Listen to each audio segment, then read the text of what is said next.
Through the centuries, people have gotten their concepts of God and ideas of religion from several sources, usually a revelation or a disclosure.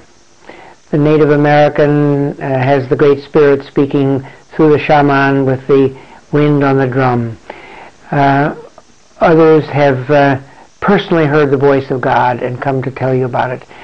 Others who've heard that voice write it down, and that's the great thing in the Hebrew Scriptures, that a prophet is going about his business tending a flock or in the temple or plowing a field and hears a voice and says, prophesy, and then write that, and writes it.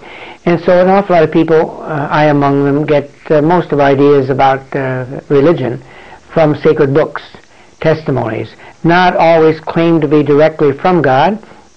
Just as in music there could be geniuses like Mozart and Bach who heard things that nobody else had heard and put it down, so I think there are religious geniuses. A mathematician named Pascal, for example.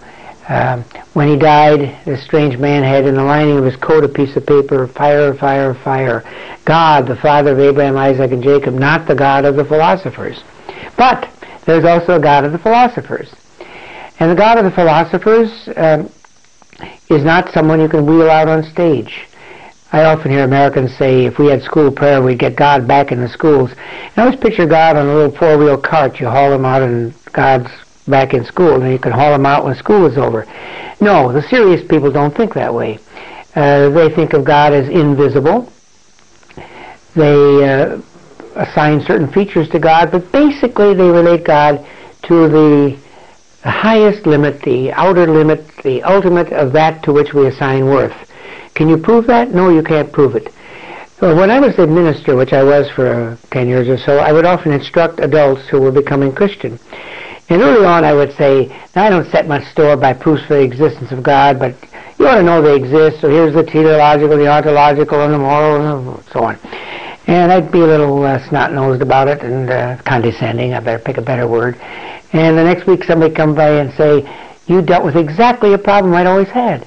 If there's a purpose, what poses to that purpose? If there's a beginning, what impels us from it?